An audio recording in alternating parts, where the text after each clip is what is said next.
Welcome to A1 TV Telugu news. Anakapalli జిల్లా ఎలమంచిల నియోజకవర్గం అచ్యుతాపురం మండలంలో దొప్పెర్ల సర్పంచ్ ప్రెస్ మీట్ పెట్టి డిప్యూటీ సీఎం పవన్ కళ్యాణ్ 21 మంది ఎమ్మెల్యేలకు అసలు టైమే కేటాయించరన్నారు. ఈ నేపథ్యంలో జనసేన నాయకులు స్పందిస్తూ మా నాయకుడిపై తప్పుడు ఆరోపణ చేయడంతో దీన్ని తీవ్రంగా ఖండిస్తూ అచ్యుతాపురం మండల జనసేన పార్టీ సెక్రటరీ పవన్ దీన్ని తీవ్రంగా ఖండించారు. ఇక డిప్యూటీ సీఎం పవన్ కళ్యాణ్ నిత్యం జనం కోసం జనంలో తిరిగే మనిషి అన్నారు. తప్పుడు ప్రచారాలు చేసిన వ్యక్తి మీడియా ముఖంగా తక్షణమే పవన్ కళ్యాణ్, సీఎం చంద్రబాబు నాయుడు అలాగే ఎమ్మెల్యే విజయ్కు క్షమాపణ చెప్పాలని డిమాండ్ చేశారు.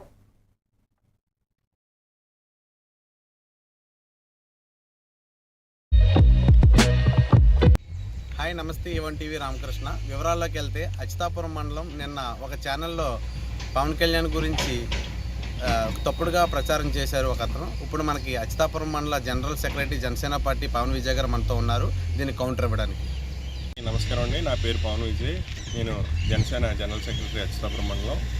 ముందుగా కూటమి నాయకునికి కూడా నా నమస్కారాలు. అదేవిధంగా నిన్న దొప్పెల్లి సర్పంచ్ అట చిన్న ప్రెస్ మీట్ ఏదో పెట్టారు. ప్రెస్ మీట్ పెట్టి కొంచెం మన డిప్యూటీ సీఎం అయినటువంటి పవన్ కళ్యాణ్ గారిని, అలాగే మన సీఎం అయినటువంటి నారా చంద్రబాబు నాయుడు గారిని, అలాగే మన ప్రియతమ నేత సుందర్ విజయ్ కుమార్ గారిని ఏకవచనంతో సంబోధించడం జరిగింది. దాన్ని మేమందరం కూడా తీవ్రంగా ఖండిస్తున్నాము. ఆ వీడియోని ఒకసారి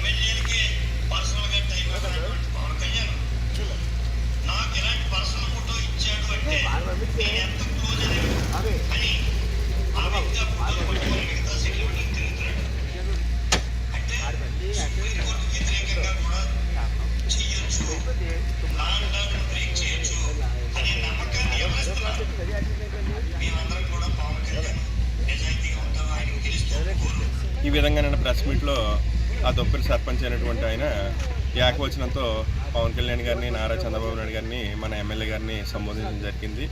పవన్ కళ్యాణ్ గారు అసలు ఎమ్మెల్యేలకే టైం ఇవ్వరు అన్న చిన్న సెంటెన్స్ యూజ్ చేశారు. పవన్ కళ్యాణ్ గారు ఉన్నటువంటి 21 మంది ఎమ్మెల్యేలకి ఎప్పుడైనా టైం ఇస్తారు, పిలిపించుకుని మాట్లాడతారు, అదేవిధంగా మీటింగ్లు పెడతారు. అదేవిధంగా జనవాణి అని చెప్పేసి విజయవాడ సెంట్రల్ ఆఫీసులో నిత్యం కార్యక్రమం జరుగుతుంది. ప్రజల సమస్యలను ఏ విధంగా పరిష్కరించాలో ఆ విధంగా ఆయన చేస్తున్నారు. అదేవిధంగా ఎక్కడో ఇప్పుడు దాకా మనకి స్వతంత్రం వచ్చిన దగ్గర నుంచి గిరిజనుల్ని పట్టించుకోకపోతే ఆయన గిరిజనుల దగ్గరికి వెళ్ళి వాళ్ళకి రోడ్లు, కరెంటు ఇలా అని చెప్పి అన్నీ కూడా చేసి పెట్టారు.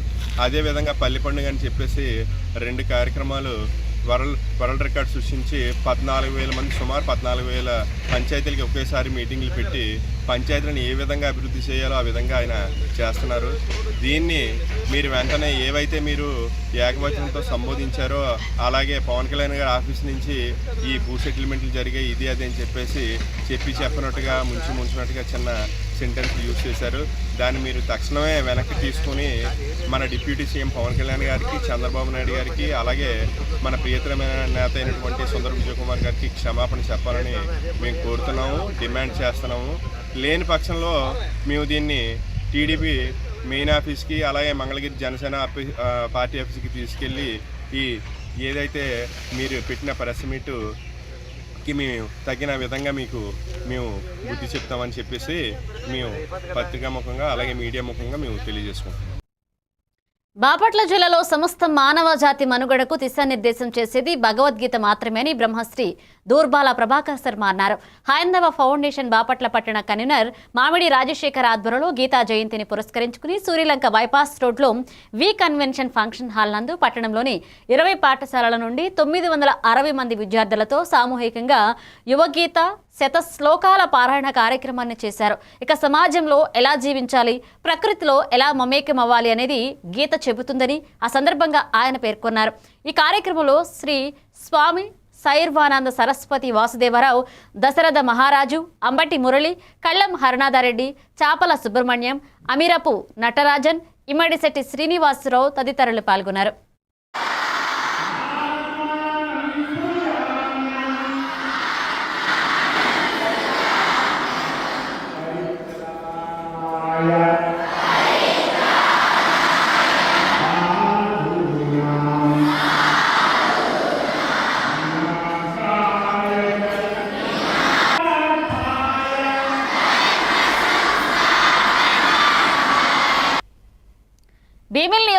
పరిధిలో గల ఎండాడ జిల్లా పరిషత్ ఉన్నత పాఠశాల ఎంపీపీ పాఠశాలను ఈరోజు విశాఖ జిల్లా కలెక్టర్ ఎంఎన్ హరియేంద్ర ప్రసాద్ ఆకస్మిక తనిఖీలు నిర్వహించారు. తనిఖీలలో భాగంగా ఆయన పాఠశాలలో మౌలిక సదుపాయాలు ఎలా ఉన్నాయో, ఉపాధ్యాయులు విద్యాబోధన ఇలా పలు విషయాలపై పర్యవేక్షణ చేశారు. అనంతరం విద్యార్థులతో మమేకమై సరదాగా కాసేపు సంభాషించారు.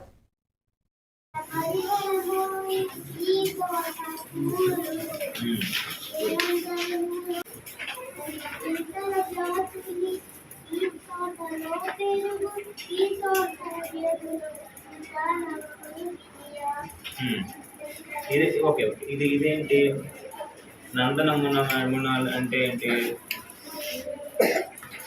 తెలుసా ఆ పదానికి? ఆదిలాబాద్ జిల్లా బోత్ నియోజకవర్గం తలమడుగు మండలంలోని మహారాష్ట్ర లక్ష్మీపూర్ చెక్పోస్ట్ వద్ద ఎఫ్ఎస్టీ టీం అలాగే ఎక్సైజ్ అధికారులు, పోలీస్ అధికారులు తనిఖీలు చేశారు. స్థానిక ఎలక్షన్స్ లో గ్రామ పంచాయతీ ఎన్నికలు ముమ్మరంగా వాహనాలను ఎఫ్ఎస్టీ టీం మరియు పోలీస్ బృందం మరియు ఎక్సైజ్ అధికారులు తనిఖీలు చేశారు. ఈ సందర్భంగా ఎఫ్ఎస్టీ టీం అధికారి చంద్రశేఖర్ మాట్లాడుతూ ప్రతి ఒక్కరూ ఎన్నికల నిబంధనలు పాటించాలన్నారు. ఎలాంటి అనుమతులు లేకుండా 50,000 రూపాయలకు పైగా నగదు తరలించవద్దన్నారు. ఎవరైనా వాహనాల్లో మద్యం తరలిస్తే కఠిన చర్యలు తప్పవని హెచ్చరించారు. అదేవిధంగా వాహన పత్రాలు తప్పనిసరిగా ఉంచుకోవాలన్నారు. మద్యం తాగి వాహనాలు నడిపితే కఠిన చర్యలు తప్పవని హెచ్చరించారు. కలిసి ఈరోజు లక్ష్మీపూర్ చెక్ పోస్ట్లో తనిఖీ చేయడం అనేది జరుగుతుంది. స్థానిక సంస్థల ఎన్నికల్లో భాగంగా అంటే ప్రతి వెహికల్ని కూడా క్షుణ్ణంగా తనిఖీ చేసి పంపించడం అనేది జరుగుతుంది. అంటే ఒకవేళ వాళ్ళు అంటే అమౌంట్ తీసుకొని ట్రావెలింగ్ చేసినట్టయితే దాంట్లో 50,000కు పైన ఉన్నట్టయితే వాళ్ళ దగ్గర ఎటువంటి ఎవిడెన్స్ లేని పక్షంలో సీజ్ చేయడం అనేది జరుగుతుంది. ఎవిడెన్స్ ఇట్లా ఉన్నట్టయితే, ఆధారాలతో ఉన్నట్టయితే వాళ్ళని వదిలిపెట్టడం అనేది జరుగుతుంది. అక్కడ ఆర్నమెంట్స్ కానివ్వండి, ఏదైనా వస్తువులు కానివ్వండి, క్యాష్ కానివ్వండి, ఏది తీసుకొని వచ్చినా కానీ దానికి సంబంధించిన ఎవిడెన్స్ అనేది చూపించాలి. ఎవిడెన్స్ లేని పక్షంలో సీజ్ చేయడం అనేది జరుగుతుంది. మళ్ళీ ప్రకాశం జిల్లా కనిగిరి ఆక్స్ఫోర్డ్ స్కూల్ వద్ద వాహనాలు అతివేగంతో రావడం గమనించిన పాపసాని కిచ్చారెడ్డి స్వయంగా స్పీడ్ బ్రేకర్ ఏర్పాటు చేసి దానిని క్యూరింగ్ చేశారు. ఇక అక్కడి ప్రజలు దీనిపై హర్షం వ్యక్తం చేశారు.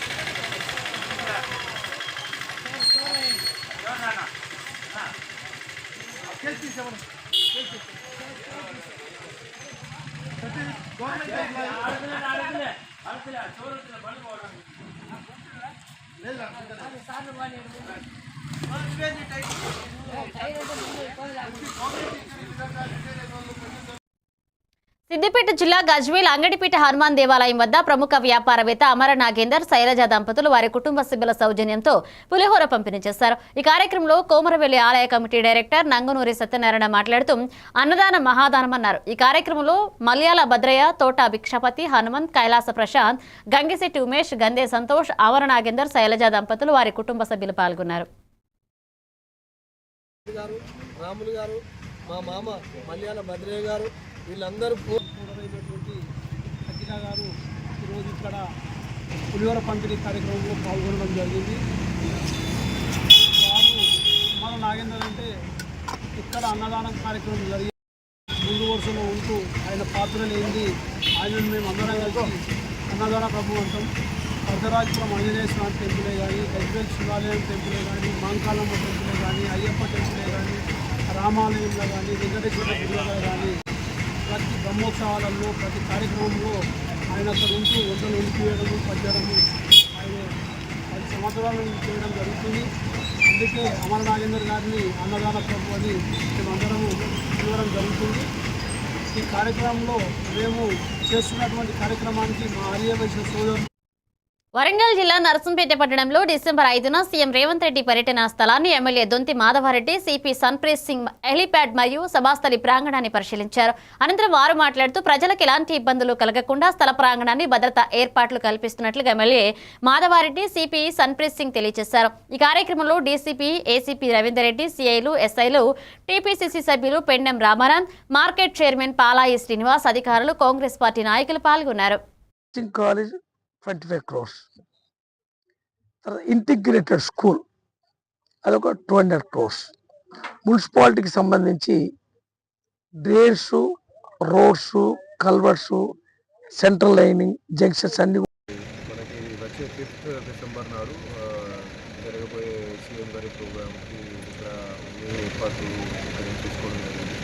సో ప్రస్తుతానికి అన్నీ కూడా arrangements సో పోలీస్ సైడ్ నుంచి కూడా అంతా కూడా సెక్యూరిటీ పరంగా 100%. ఈ నెల 4న ఆదిలాబాద్లో జరగనున్న సీఎం రేవంత్ రెడ్డి సభను ఉమ్మడి జిల్లా ప్రజలు విజయవంతం చేయాలని ఇన్ఛార్జి మంత్రి జూపల్లి కృష్ణారావు అన్నారు. పట్టణంలోని ఇందిరా ప్రియదర్శిని స్టేడియంలో నిర్వహిస్తున్న సీఎం సభ ఏర్పాట్లను మంత్రి కాంగ్రెస్ పార్టీ నాయకులతో కలిసి పరిశీలించారు. సభకు వచ్చే ప్రజలకు ఇబ్బందులు కలగకుండా అన్ని ఏర్పాట్లు చేయాలన్నారు. కాంగ్రెస్ ప్రభుత్వం 2 ఏళ్ల పూర్తి చేసుకున్న విజయోత్సవ సభలను నిర్వహిస్తున్నామని మంత్రి జూపల్లి కృష్ణారావు తెలిపారు.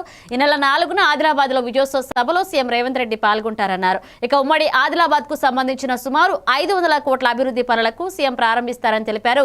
ఎన్నికల కోడ్ కారణంగా కోరాట చనాకా ప్రాజెక్టు ప్రారంభోత్సవం చేయడం లేదని ఆయన వెల్లడించారు.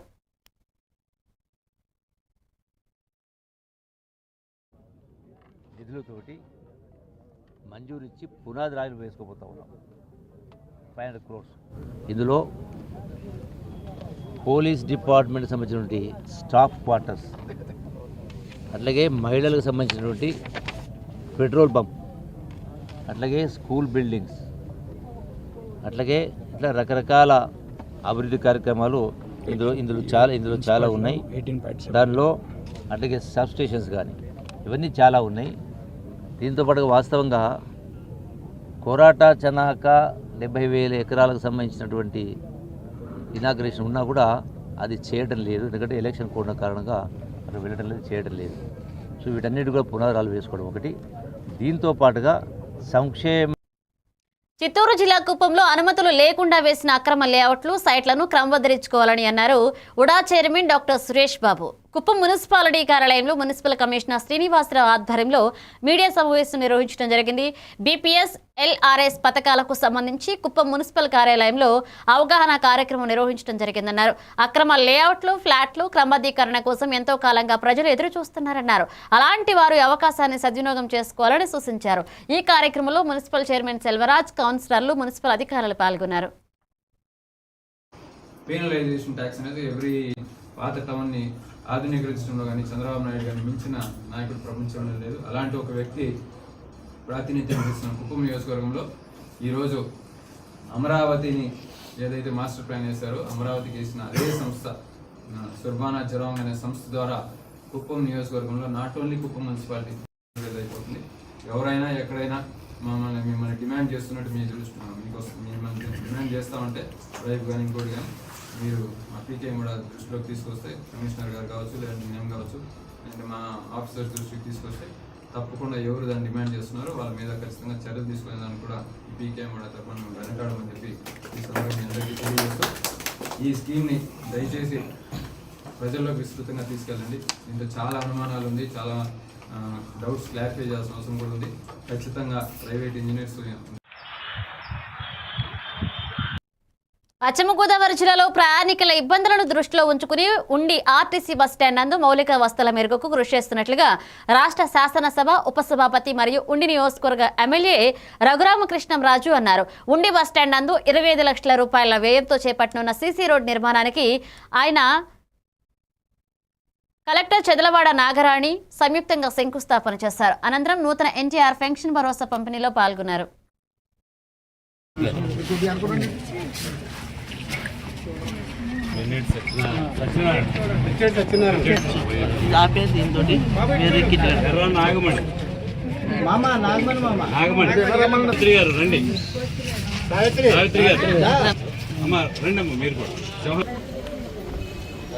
ఎప్పటి నుంచో కొంచెం వర్షం వస్తే వర్షాకాలం ప్రయాణికులందరూ చాలా ఇబ్బంది పడుతున్నారు. అందులోనూ ఉచిత బస్సు పథకం తర్వాత మహిళలు అత్యధిక సంఖ్యలో బస్ ట్రావెల్ పెరిగింది. ఈ ప్రయాణికుల సదుపాయాలని దృష్టిలో పెట్టుకుని ఇక్కడ ఈ బస్టాండ్లో concrete CC road entry to exit ఒకేసారి 2 బస్సులు వచ్చినప్పటికీ కూడా ఒక పక్కన వెళ్ళేలా 10 మీటర్ల రోడ్డు, స్టాండర్డ్గా అయితే నార్మల్గా ఎన్ఆర్జీఎస్లో 3 మీటర్లు ఉంటుంది. 10 మీటర్ల రోడ్డు ఎన్ఆర్జీఎస్ నిధుల నుంచి ఖర్చు పెట్టి చేయడానికి ఈరోజు శంకుస్థాపన జరిగింది. రేపే పనులు మొదలవుతాయి. అలాగే టాయిలెట్స్ కూడా ఉన్న బ్లాక్ దూరంగా ఉంది. రాత్రి వేళల్లో విజయనగరం జిల్లా రాజాం నియోజకవర్గం రేగిడి మండలం వావిలాల వలస గ్రామంలో శ్రీరామ ధర్మక్షేత్ర ఆశ్రమంలో అఖండ నామ సంకీర్తన భజన కార్యక్రమాన్ని 11 రోజుల పాటు జరపనున్నట్లుగా ఆశ్రమ డైరెక్టర్ వారణాసి జగన్నాథ స్వామి తెలియజేశారు. ఈ సందర్భంగా ఆయన మాట్లాడుతూ ఈ ఆశ్రమాన్ని 22 సంవత్సరాల నుండి నడుపుతున్నట్లుగా ఉదయం టిఫిన్, మధ్యాహ్నం భోజనం అందిస్తున్నామన్నారు. ప్రభుత్వం దగ్గర నుండి ఎలాంటి సహాయం లేదు అన్నారు. ఆటో మీద ఊరూరా వెళ్లి వచ్చినటువంటి విరాళంతోనే సమస్తంగా నడుపుతున్నట్లుగా ఆయన తెలిపారు. ప్రస్తుతం 50 మంది ఏ ఆధారం లేని నిరస్త్రాయులు ఉన్నారని ఆయన తెలిపారు. ఈ ఆశ్రమానికి ప్రభుత్వం ఏదైనా సహాయం అందించినట్లయితే ఈ ఆశ్రమంలో ఇంకా కొంతమంది అనాథలకి, పేదలకి ఆశ్రయాన్ని కల్పించినట్లు అవుతుందని తెలిపారు. దాతలు కూడా వచ్చి ఆశ్రమానికి విరాళాలు అందించాలని కోరారు. ఎం తవిటిరాజు, రాపాక పద్మ, ఎన్ మధు, రాపాక రాము ప్రధాన శిష్యులుగా ఉన్నారని ఆయన తెలిపారు. నిరాశ్రయులు ఉన్నారా? మరి అందరి కుటుంబాలతో ఉన్నారా లేదా నిరాశ్రయులు ఉన్నారా? పేదవాళ్ళు ఉన్నారు. అంటే సంస్థ ఎన్ని సంవత్సరాలు బట్టి అడుగుతున్నారు? 20 ఏళ్ళు అంటే డేట్ చెప్పగలుగుతారా? ఇచ్చాను 2000 అంటే 2 సంవత్సరాలుగా మామూలుగా ఒకసారి పెట్టి వస్తాం. 2007లో ప్రారంభం. 2007 నుంచి ప్రారంభం. అప్పటి నుంచి కంటిన్యూ నడుపుతున్నారా? కంటిన్యూ. అంటే 3 పూట్ల కూడా భోజనం పెడతారా? ఉదయం టిఫిన్, మధ్యాహ్నం భోజనం. నైట్కి నైట్ లేదు. ఎందుకన్నా సరే, ఈ సంస్థ తరపు నుంచి మీకు ఏమైనా ప్రజల దగ్గర నుంచి, గవర్నమెంట్ దగ్గర నుంచి ఏమైనా సహాయం? గవర్నమెంట్ మాకు గవర్నమెంట్ దగ్గర ప్రజల దగ్గర నుంచి ఏమైనా సహాయం అందిస్తున్నారా? ప్రజల దగ్గర నుంచి మీరు ఏమైనా సహాయం కోరుతున్నారా? సహాయం ఆటోమేటిక్ వెల్కమ్. మీ యొక్క ప్రాంతం తాలూకు అడ్రస్ క్లియర్గా చెప్పండి. రేగిడి మండలం, వాయులు గ్రామం, నాకు వారణాసి జగన్నాథ స్వామి, శ్రీరామ ధర్మక్షేత్రం, వాయులు వలస. ఉరవకొండ నియోజకవర్గంలో వైఎస్ఆర్ విద్యార్థి భాగం జిల్లా ఉపాధ్యక్షులు మంజునాథ్ రెడ్డి విలేకరుల సమావేశంలో మాట్లాడుతూ రాష్ట్రంలో విద్యారంగం చాలా కుదేలైందన్నారు. విద్యార్థులు అనేక ఇబ్బందులు విద్యాసంస్థలు ఎదుర్కొంటా ఉన్నాయన్నారు. ముఖ్యంగా ఉన్నత విద్యను అభ్యసించే విద్యార్థులు ఈ రాష్ట్రంలో తమ చదువుల్ని ముందుకు తీసుకువెళ్లిన ఒక దయనీయమైన పరిస్థితి 18 నెలల కాలంలో నెలకొందన్నారు. మేము పూర్తి స్థాయిలో ఫీజు రియంబర్స్మెంట్ ఇస్తామని యువగళం పాదయాత్రలో మరియు అనేక సందర్భాలలో నారా లోకేష్ హామీ ఇచ్చారు. కానీ ఈరోజు రాష్ట్రంలో నెలకొన్న పరిస్థితి ఏంటి అని 18 నెలలలో గడుస్తుంది. సుమారు 7,800 కోట్ల రూపాయల ఫీజు రియంబర్స్మెంట్, స్కాలర్షిప్ బకాయిలు ఉన్నాయంటూ తెలిపారు. ఇక ప్రభుత్వం స్పందించకుంటే దశల వారీగా ఉద్యమిస్తామని విద్యార్థి విభాగ నాయకులు హెచ్చరించారు.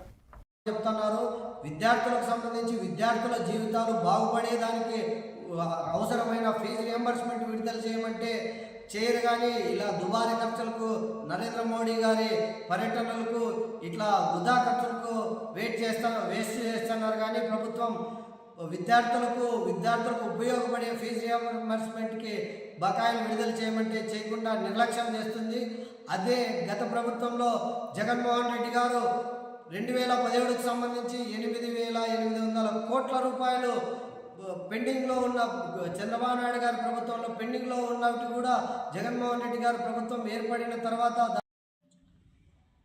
నా పేరు మంజునాథ్ రెడ్డి, వైఎస్ఆర్ విద్యార్థి విభాగం జిల్లా ఉపాధ్యక్షుడు. ఈరోజు కూటమి ప్రభుత్వం ఏర్పడి దాదాపు 18 నెలలు కావస్తున్న భీమిలి జీవీఎంసీ పరిధిలోని 5వ వార్డులో సుమారు 40 లక్షల అంచనా వ్యయంతో చేపట్టిన పలు అభివృద్ధి పనులకు కార్పొరేటర్ మొల్లి హేమలత భూమి పూజ కార్యక్రమాన్ని చేశారు. వార్డులో ప్రజలకు మెరుగైన మౌలిక సదుపాయాలు కల్పించే లక్ష్యంతో ఈ పనులను చేపట్టినట్లుగా ఆమె తెలిపారు. ఈ అభివృద్ధి పనులలో భాగంగా పరదేశీపాలెంలో సామాజిక భవనం, రోడ్లు మరియు కాలువల నిర్మాణం చేపట్టనున్నారు. అదేవిధంగా మారిక వలసలలో కూడా రోడ్లు మరియు కాలువల నిర్మాణ పనులు జరగనున్నాయి. ఈ సందర్భంగా కార్పొరేటర్ మొల్లి హేమలత మాట్లాడుతూ వార్డులో నెలకొన్న సమస్యలను దశల వారీగా పరిష్కరించేందుకు కృషి చేస్తున్నామని తెలిపారు. ఈ కార్యక్రమంలో రాష్ట్ర బీసీసీఎల్ ప్రధాన కార్యదర్శి Molli Lakshmanarao, Eegala Ravikumar, AE Tirumalarao, work inspector Raju తదితరులు పాల్గొన్నారు.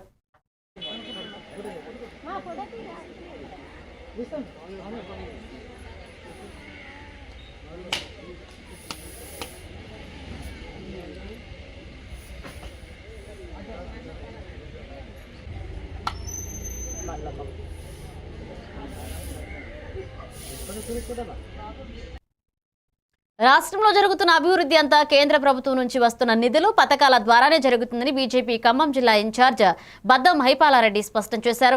మోదీ సంక్షేమ పథకాలను చూసే గ్రామాల్లో అభివృద్ధి జరుగుతుందని, సుమారు 75% గ్రామాలు కేంద్ర సహాయంతోనే అభివృద్ధి చెందుతున్నాయన్నారు. జిల్లా పర్యటనలో భాగంగా ఖమ్మం జిల్లా పార్టీ కార్యాలయంలో జిల్లా అధ్యక్షులు నెల్లూరు కోటేశ్వరరావు అధ్యక్షతన మీడియా సమావేశాన్ని ఏర్పాటు చేశారు. ఈ సందర్భంగా మాట్లాడుతూ కాంగ్రెస్ ప్రభుత్వం ఖమ్మం జిల్లాకు 3 మంత్రులను కేటాయించినప్పటికీ వారి పదవులను నిలుపుకోవడానికి గ్రూప్ రాజకీయాలను కట్టడి చేయడానికి తప్ప ఖమ్మం జిల్లా అభివృద్ధికి ఇచ్చిన నిధులు శూన్యమని నాయకులు తీవ్రంగా విమర్శించారు. చివరగా కాంగ్రెస్ ప్రభుత్వం బీసీ సోదరులను రిజర్వేషన్ల విషయంలో మోసం చేస్తుందని బీజేపీ ఆరోపించింది. ఈ కార్యక్రమంలో కోశాధికారి దేవకి వాసుదేవరావు, నాయకులు సన్ని, ఉదయ ప్రతాప్, వక్క, లంక సుబ్రహ్మణ్యం పాల్గొన్నారు. ఖమ్మం జిల్లాకి ఇచ్చినటువంటి నిధులు శూన్యమని సందర్భంగా మేము తెలియజేస్తూ నమస్కారం. భారతీయ జనతా పార్టీ ఖమ్మం జిల్లా శాఖ అధ్యక్షులు కోటేశ్వరరావు గారి అధ్యక్షతన ఈరోజు పదాధికారుల సమావేశం జరిగింది. సమావేశంలో నాతో పాటు మా రాష్ట్ర ట్రెజరర్ కోశాధికారి గారు మన వాసుదేవ్ గారు, అలాగే పూర్వం ఇంతకుముందు పార్లమెంటు వెంటనే చేయడం జరిగింది. అలాగే మన ఉదయ్ ప్రతాప్ గారు నల్గొండ జిల్లా ఇన్ఛార్జ్, అలాగే కార్పొరేటర్ సత్యనారాయణ గారు, ముఖ్యమైనటువంటి నాయకులందరూ కూడా ఇక్కడ ఈరోజు చర్చించడం జరిగింది. రాబోయేటటువంటి స్థానిక ఎన్నికలలో ప్రభుత్వం చేపడుతున్నటువంటి అన్యాక్రాంతమైనటువంటి, అన్యాయపరమైనటువంటి ఏ రకమైనటువంటి పరిపాలనను మేము విభేదిస్తూ, వ్యతిరేకిస్తూ జనాన్ని జాగ్రత్త చేయాల్సినటువంటి అవసరం. ఎందుకంటే ఇంతకుముందు అధ్యక్షులు గారు చెప్పినట్టుగా ఏదైనా అభివృద్ధి ఫలాలు చిన్నశంకరంపేట మండలం కాజాపూర్ గ్రామంలో 2 ఏళ్ల కుమారుడి రియాన్స్ గౌడ్ని తల్లి అఖిల ఉరివేసి ఆ తర్వాత తానే ఆత్మహత్య చేసుకుంది. మృతురాలి బంధువుల ఫిర్యాదు మేరకు పోలీసులు కేసు నమోదు చేసి దర్యాప్తు ప్రారంభించారు. సంఘటనా స్థలానికి చేరిన అధికారులు పరిశీలన చేయగా మృతురాలిని అత్తామామలై హత్య చేసి ఆత్మహత్యగా చూపిస్తున్నారని ఆరోపణలు వచ్చాయి. మృతదేహాన్ని పోస్ట్ మార్టం నిమిత్తం ప్రభుత్వ ఆసుపత్రికి తరలించగా సిఐ వెంకటరాజాగౌడ్ పూర్తి విచారణ చేసి శాఖపరమైన చర్యలు తీసుకుంటామన్నారు.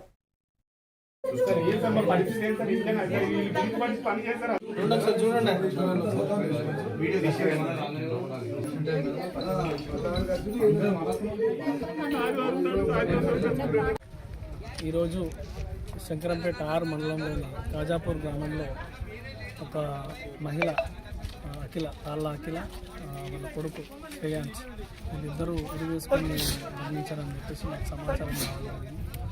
సమాచారం అదేవిధంగా కంప్లైంట్ కూడా వాళ్ళ పేరెంట్స్ ఎవరైతే మృతురాలు ఉన్నారో వాళ్ళ మేనమామ ఫిర్యాదు పైన ఇక్కడికి వచ్చి విచారించినప్పుడు వాళ్ళ అలిగేషన్ ఏంటంటే ఈమెను హెరాస్మెంట్ చేయడం వల్లనే ఆమె ఉరివేసుకొని చనిపోయింది, అదేవిధంగా వాళ్ళ కొడుకు కూడా ఉరిపెట్టి ఆమె ఉరివేసుకొని చనిపోయిందని చెప్పేసి వాళ్ళ అలిగేషన్ పెడుతున్నారు. కంప్లైంట్ కూడా అదే ఇచ్చినారు. ఆదిలాబాద్ జిల్లా తలమడుగు మండల కేంద్రంలోని మీ సేవా కేంద్రాల్లో సర్వర్ సమస్యలు తీవ్రంగా పెరిగిపోయాయి. గ్రామ పంచాయతీ ఎన్నికల నామినేషన్ల సమయంలో క్యాస్ట్, ఇన్కమ్, డెత్, బర్త్ సర్టిఫికెట్లు తీసుకోవడానికి వచ్చిన ప్రజలు గంటల తరబడి ఎదురు చూడాల్సి వస్తుందని స్థానికులు ఆగ్రహం వ్యక్తం చేశారు. సర్వర్ బిజీ కారణంగా సమయం, డబ్బు వృధా అవుతున్నాయని జువక నరసింగ్ పేర్కొన్నారు. ముఖ్యమైన ఎన్నికల సమయంలో ఇలా సమస్యలు వెంటనే పరిష్కరించి సర్వర్ను సక్రమంగా నడిపేలాగా ప్రభుత్వం చర్యలు తీసుకోవాలని ప్రజలు డిమాండ్ చేస్తున్నారు.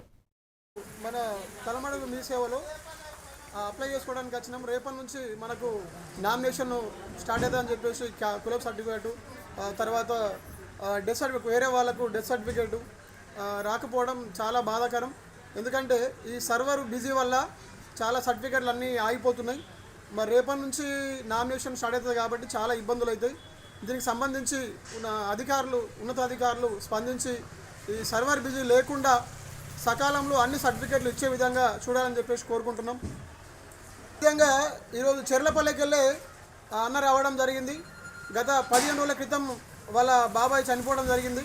మరి ఇప్పుడు దానికి సంబంధించిన ఆర్థిక సాయం తీసుకోవడానికి డెత్ సర్టిఫికేట్ లేకుండా వాళ్ళు తీసుకోరాదు. మరి అది రాకపోవడం వల్ల వాళ్ళు చాలా బాధపడుతున్నారు. ఇటువంటి విషయాలు చాలా ఉన్నాయి. ఇప్పుడు ఆయనకు డెత్ సర్టిఫికేట్ లేదంటే ఏం చేయలేము. మరి ఇవి బులెటిన్ అప్డేట్స్. కీప్ వాచింగ్ ఏవంటివి తెలుగు న్యూస్.